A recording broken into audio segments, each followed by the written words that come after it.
तेलंगाना के साबिक़ वज़ीर व रुकन असम्बली KTR ने कहा कि तहक़ीक़ का असल मकसद आवाम को फ़ायदा पहुँचाना होना चाहिए, वरना ऐसी रिसर्च बेफ़ायदा है। वो सुल्तानपुर हैदराबाद में हुवेल केमिस्ट्री लैब के इफ्तिताह के मौके पर ख़िताब कर रहे थे। KTR ने याद दिलाया कि साबिक़ वज़ीर आला के चंद्रशेखर राव की क़ियादत में क़ायम मेडिकल डिवाइस पार्क का मकसद दरामद पर इन्हिसार कम करना और आवाम के लिए सस्ती मेडिकल मसनूआत तैयार करना था।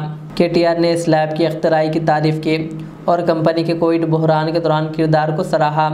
उन्होंने कहा कि BRS अगले 2-3 सालों में दोबारा इख्तिदार में आएगी और मेडिकल डिवाइसेस पार्क को मज़ीद तरक्की दी जाएगी। మెడికల్ డివైసెస్ పార్క్ పెట్టినప్పుడు ఉద్దేశం ఏముండే అంటే మన దేశంలో 78 నుంచి 80% మనం వాడే మెడికల్ పరికరాలన్నీ కూడా దిగుమతి చేసుకుంటున్నాం ఇతర దేశాల నుంచి. అట్లా ఎందుకు ఉండాలి, మన దేశంలో ఎందుకు ఈ ఉత్పత్తులు కాకూడదు, మన దేశంలో ఉత్పత్తి అయితే ధర కూడా తగ్గుతుంది, సామాన్యుడికి ఇవన్నీ కూడా అందుబాటులోకి వస్తాయన్న ఉద్దేశంతో ఈ మెడికల్ డివైసెస్ పార్క్ ఇక్కడ ఏర్పాటు చేయడం జరిగింది ఆనాడు KCR గారి ప్రభుత్వంలో. అప్పుడు ఇక్కడికి వచ్చినప్పుడు ఈ సుల్తాన్పూర్ ఈ ఏరియా ఏదైతే ఉందో ఇక్కడ కొన్ని స్టోన్ క్రషర్లు, మెటల్ క్రషర్లు, అట్లాగే కొంత ఖాళీ జాగా ఉండింది తప్ప ఇక్కడ ఏమీ లేదు. కానీ వాళ్ళు ఇక్కడికి వస్తే చాలా ఆనందంగా అనిపించింది, ఎందుకంటే వేల మంది పనిచేస్తున్నారు, చాలా పరిశ్రమలు ఇక్కడ వచ్చినాయి, ఇంకా రావాల్సి కొన్ని ఉన్నాయి. తప్పకుండా నాకైతే విశ్వాసం ఉంది ఈరోజు ఇక్కడ జరిగిన పరిశోధనలు కానీ ఇక్కడ వారు ప్రవేశపెట్టిన ఉత్పత్తులు కానీ చూస్తే చాలా సంతోషం వేసింది. కోవిడ్ సమయంలో RT-PCR అనేది అప్పుడు విపరీతమైన బాగా కోవిడ్ కిట్స్ కానీ ఆ RT-PCR అనే టెస్టులు కానీ వాటికి విపరీతమైన గిరాకీ ఉండింది, విపరీతమైన డిమాండ్ ఉండింది. ఆ రోజుల్లో టెస్ట్ ఒకటి కావాలి, టెస్ట్ కిట్ కావాలి అంటే చాలా పెద్ద ఎత్తున ఖర్చు పెట్టాల్సిన పరిస్థితి. కానీ నిజంగానే శిశిర్ గారు, రచన గారు, వారి బృందం మొత్తం కూడా పేరు పెట్టారు హ్యూవెల్ అని. I'm going to take a wild guess and say that it probably stands for human welfare.